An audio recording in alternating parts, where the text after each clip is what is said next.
Sekali lagi saya ingin menyampaikan salam sejahtera, salam dalam kasih Tuhan kepada semua saudara-saudari yang mengikuti itu kebaktian doa pagi kita pada kali ini. Syukur kepada Tuhan karena atas kesempatan yang telah diberikan oleh Tuhan, maka kita semua dapat yaitu mengikuti KKR kita pada tahun ini. Walaupun hanya diadakan secara dalam talian, namun ini merupakan peluang dan kesempatan bagi kita untuk sama-sama mempelajari firman Tuhan.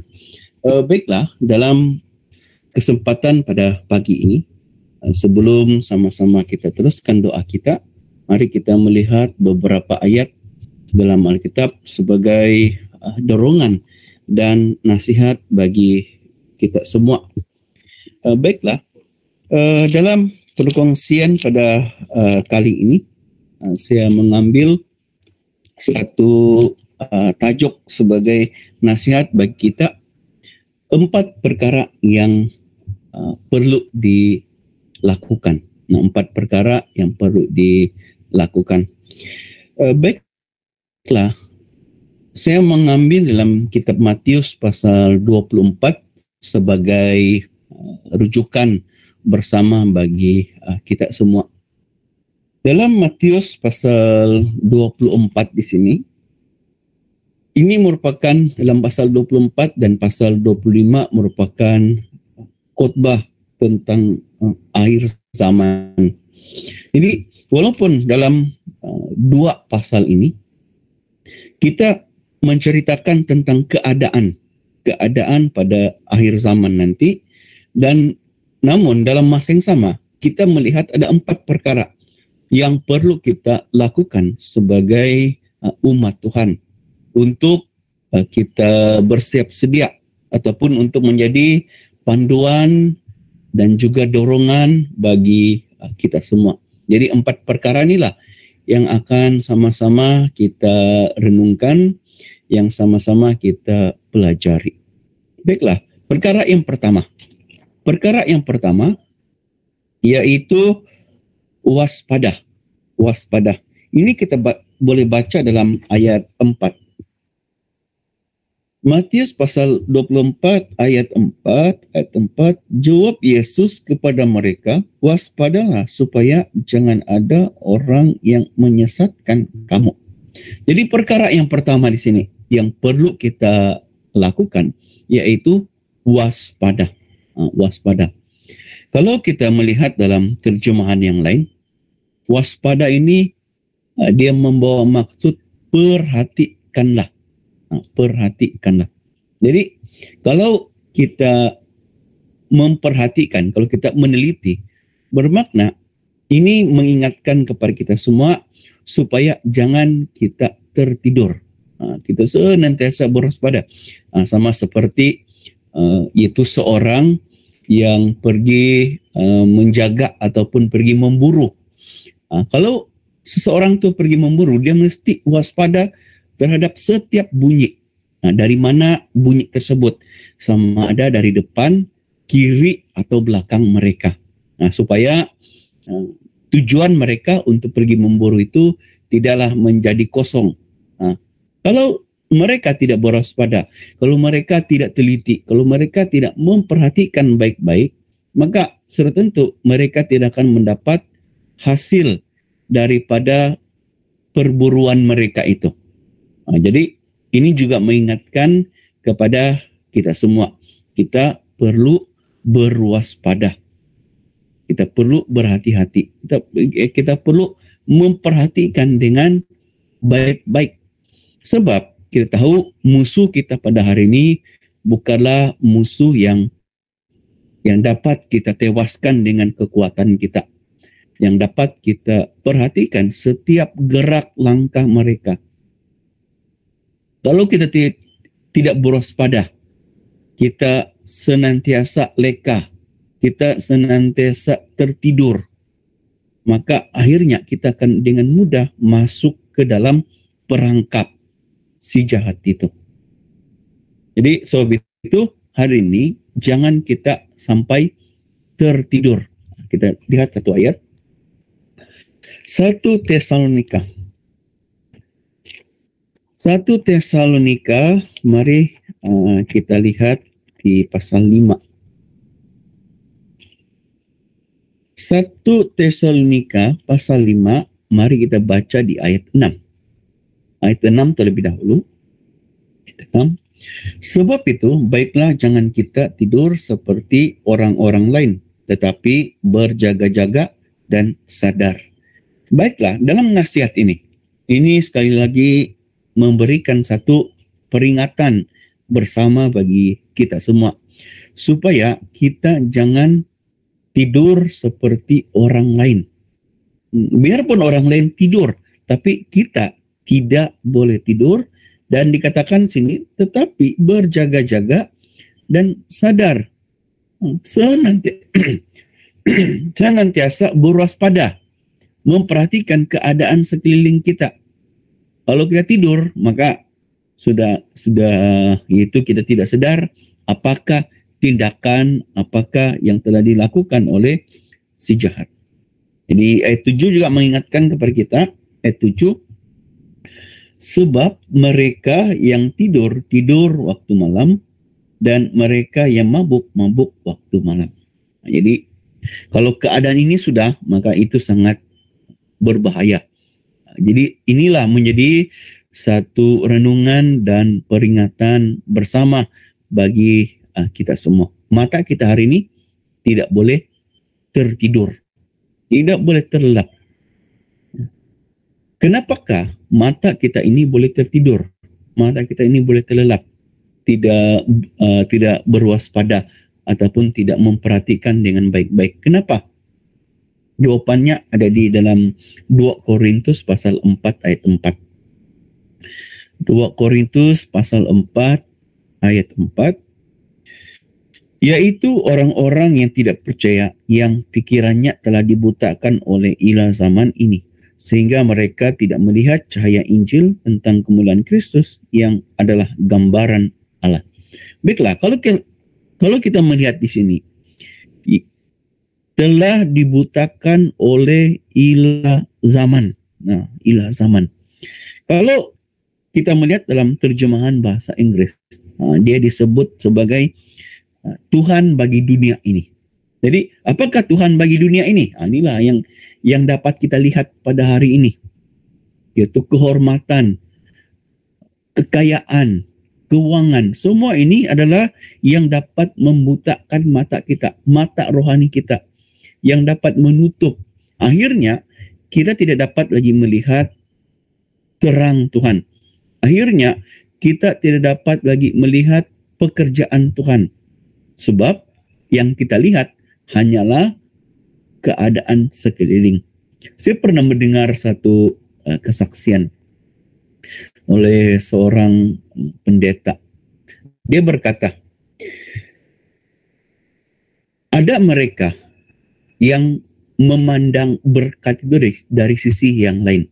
Bermaksud, mereka mengambil peristiwa Ayub sebagai satu kenyataan ataupun sebagai satu bukti bahwa manusia ini tidak diberkati.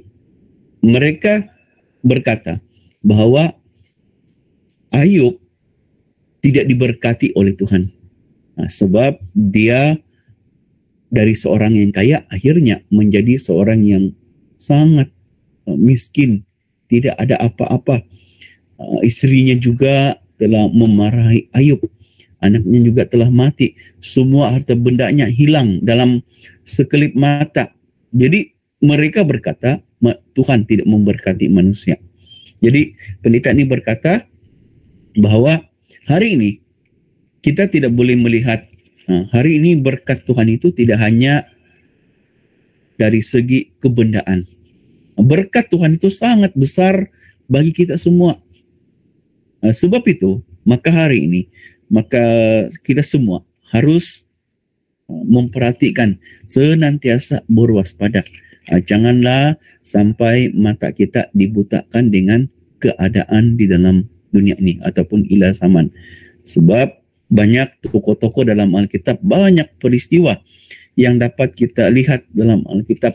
Bagaimana mereka pada awalnya adalah orang yang begitu giat melayani, begitu bersemangat mengikuti. Contohnya Gehazi, matanya telah dibutakan oleh ilah zaman dalam dua raja-raja pasal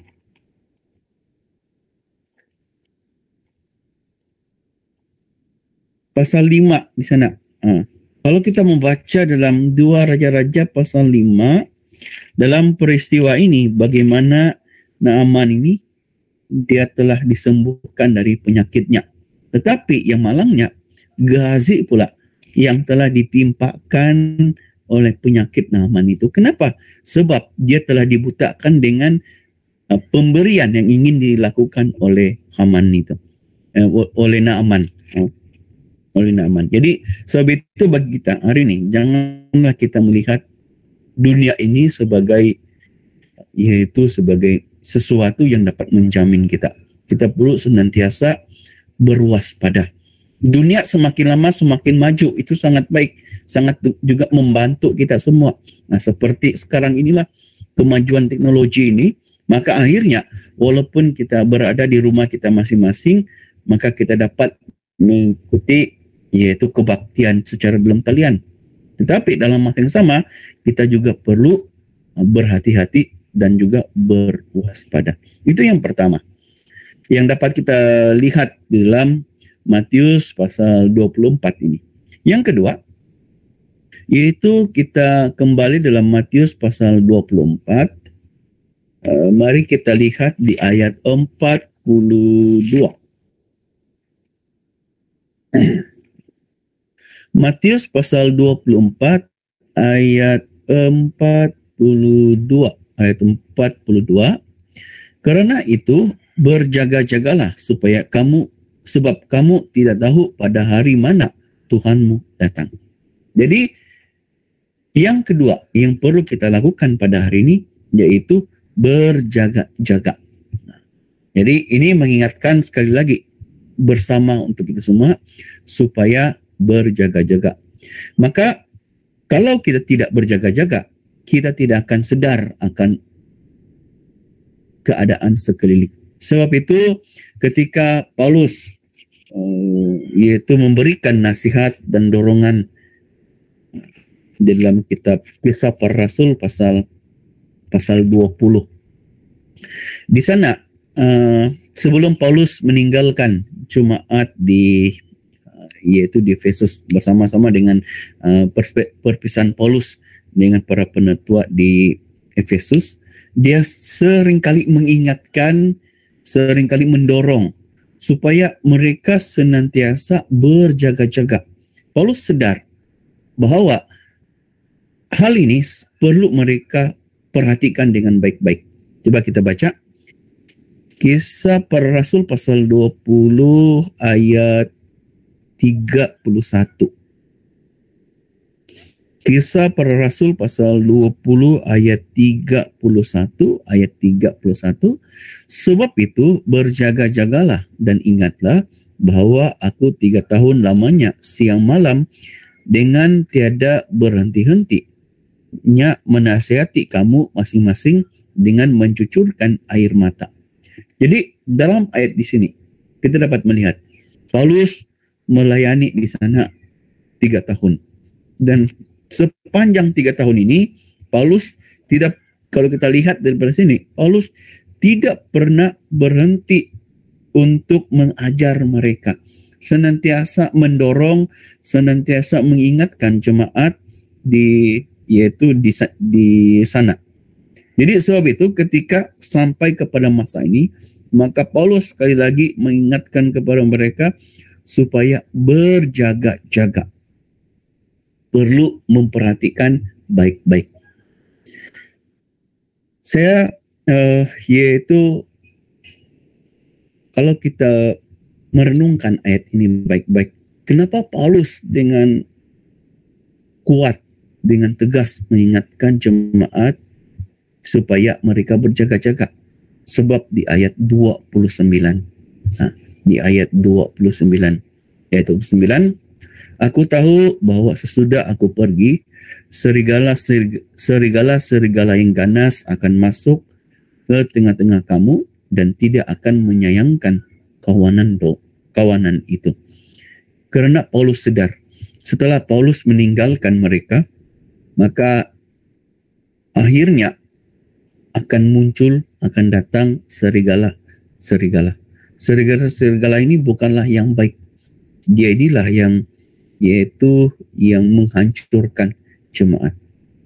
Jadi sebab itu Paulus dengan tegas mengingatkan kepada mereka supaya mereka berjaga-jaga. Kalau mereka tidak berjaga-jaga, mereka tidak akan sedar, yaitu pencuri masuk.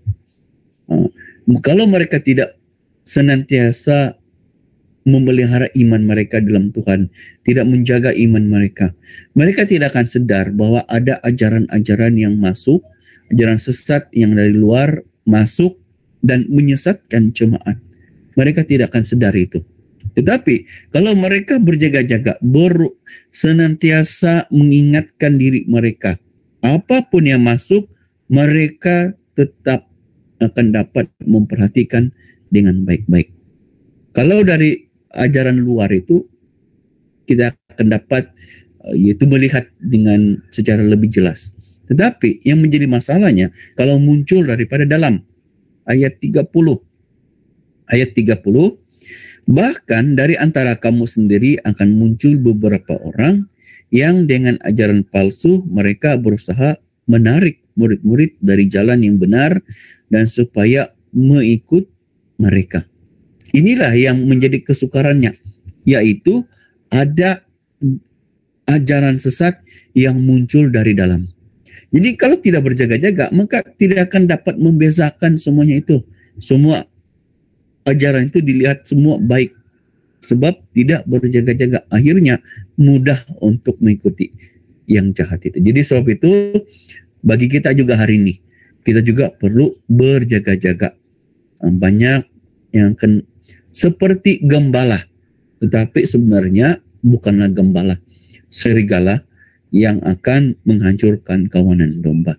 Kalau kita tidak berhati-hati, maka kita juga akan mudah untuk terikut. Kita akan mudah untuk terpengaruh dengan mereka. Yang ketiga, kita kembali lagi Matius pasal 24. Matius pasal 24, mari kita lihat di ayat 44. Ayat 44. Ayat 44. Sebab itu hendaklah kamu juga siap sedia, kerana Anak Manusia datang pada saat yang tidak kamu duga. Baiklah. Dalam ayat 4 ini, dalam ayat 44 ini, tindakan kita yang ketiga, yaitu siap sedia. Siap sedia.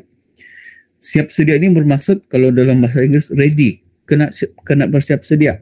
Hari ini, kalau kita perhatikan dengan keadaan semasa sekarang, orang ataupun anggota yang paling bersiap sedia yaitu anggota yaitu kesehatan kita, dari dokter, dari nurse, dari pemandu ambulans, dan mereka yang terlibat, mereka senantiasa bersiap sedia dengan yaitu keadaan kesehatan sekarang. Tidak kira masa, tidak kira tenaga, mereka kena bersiap sedia. Jadi itu adalah satu semangat yang kita boleh perolehi. Begitu juga dengan iman kepercayaan kita. Iman kepercayaan kita juga harus bersiap sedia, karena di ayat sini mengatakan Anak Manusia, Tuhan datang pada saat yang tidak kita tahu. Jadi kalau kita bersiap sedia, Tuhan datang, maka kita tidak akan risau lagi. Sebab kita sudah bersiap sedia. Coba kalau tidak bersiap sedia, maka akan pucar kacir, huru hara, tidak tahu di mana mau pergi. Begitu juga dengan pengawal keselamatan ini. Kalau pengawal keselamatan, kalau masa mereka bertugas, mereka senantiasa akan membawa yaitu kayu mereka. sekurang-kurangnya kayu, supaya kalau ada datang pencuri, datang itu perampok, maka itulah senjata dia untuk yaitu mempertahankan diri mereka dan juga mempertahankan tempat yang mereka cakap. Jadi hari ini dalam iman kepercayaan juga kita harus bersiap sedia. Hari ini kita semua yaitu mempunyai pakaian putih. Pakaian putih. Pakaian putih ini harus kita jaga dengan baik-baik. Nah, kita juga seringkali mendengar bahwa ada kesaksian yang menceritakan kepada kita, ada jemaat kita yang telah ditunjukkan ada pakaian putihnya kotor, walaupun setitik saja. Jadi ini mengingatkan kepada kita supaya kita senantiasa siap sedia. Kita memperhatikan jubah kita. Jangan jubah kita ini sampai menjadi kotor. Dan dalam kitab Wahyu mengatakan orang yang berbahagia adalah orang yang senantiasa memperhatikan jubahnya. Senantiasa menjadikan jubahnya adalah putih. Kita baca Wahyu pasal 22 ayat 14. Wahyu pasal 22 ayat 14. Berbahagialah mereka yang membasuh jubahnya. Mereka akan memperoleh hak atas pohon-pohon kehidupan dan masuk melalui pintu-pintu gerbang ke dalam kota itu. Ini merupakan salah satu ucapan bahagia. Orang yang berbahagia, orang yang diberkati di sini yaitu orang yang membasuh jubahnya. Jadi hari ini kita perhatikan jubah kita masing-masing. Kita lihat, adakah jubah kita masih kotor? Adakah masih ada yang tidak sempurna? Jadi kalau kita dapat memperhatikan, maka kita patut bersihkan dengan baik-baik. Kita jaga jubah kita dengan di dalam Tuhan. Kalau Tuhan datang, maka kita tidak akan risau lagi. Sebab kita sudah memperhatikan jubah kita. Nah, kita dapat belajar daripada 10 orang gadis itu. Di mana mereka yang bodoh itu, mereka tidak bersiap sedia. Mereka datang dengan itu pelita, tetapi tidak menyediakan minyak. Nah, mereka tidak bersiap sedia menanti kedatangan mempelai lelaki itu. Waktu malam mereka tidur, yaitu sampai mereka tertidur. Dan bila mempelai lelaki datang, baru mereka mencari minyak. Akhirnya mereka tidak dibenarkan masuk dalam perjamuan. Jadi dalam situ juga mengingatkan kepada kita supaya kita senantiasa bersiap sedia menanti kedatangan Tuhan. Yang terakhir yang dapat kita perhatikan itu dalam kitab Matius pasal 24. Kalau kita baca di ayat 46. Matius 24 ayat 46. Berbahagialah hamba yang didapati tuannya melakukan tugasnya itu karena ketika tuannya itu datang. Yang keempat yaitu melakukan tugas. Hari ini setelah kita dipanggil oleh Tuhan dan kita menjadi umat Tuhan, kita percaya kepada Tuhan, hari ini kita tidak hanya duduk diam. Hari ini banyak kerja pelayanan yang dapat kita lakukan. Jadi oleh itu ini mengingatkan kepada kita semua supaya kita bangun dan kita pergi melaksanakan tugas pelayanan kita. Setiap orang ada karunia yang telah Tuhan berikan. Jadi karunia itu kita harus gunakan untuk melakukan kerja di dalam yaitu Tuhan, di dalam jemaat. Kita lakukan. Janganlah kita menjadi seperti pohon ara yang telah dibenarkan tumbuh di dalam kebun anggur, tetapi akhirnya tidak menghasilkan buah. Dalam kitab Matius pasal 13.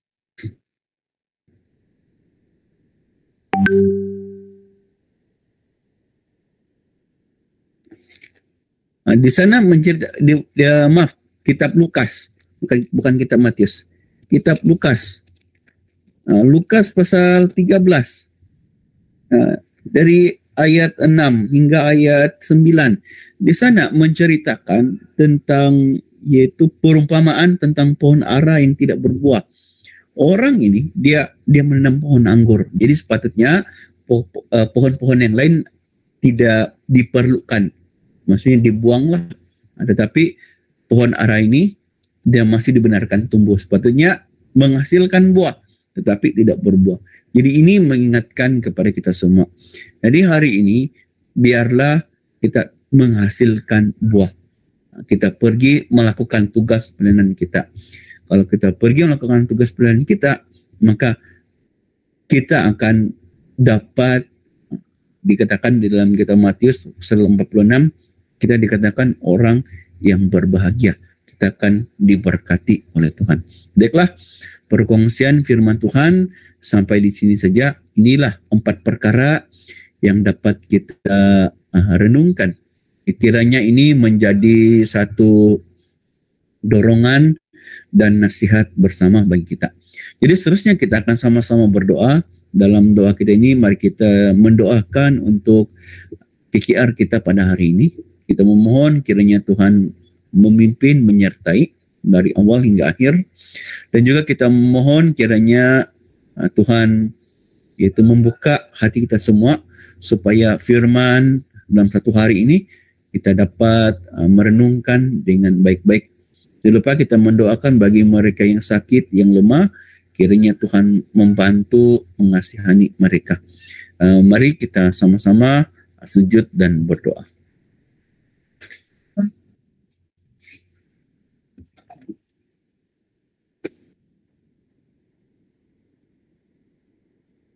Dalam nama Tuhan Yesus Kristus memanjatkan doa. Haleluya, puji Tuhan.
Kata doa, Bapa kami yang di surga, dikuduskanlah namamu, datanglah kerajaanmu, jadilah kehendak-Mu di bumi seperti di surga. Berikanlah kami pada hari ini makanan kami yang secukupnya, dan ampunilah kami akan kesalahan kami, seperti kami juga mengampuni orang yang bersalah kepada kami. Dan janganlah membawa kami ke dalam pencobaan, tetapi lepaskanlah kami daripada yang jahat. Kerana Engkaulah yang mempunyai kerajaan dan kuasa dan kemuliaan sampai selama-lamanya. Amin.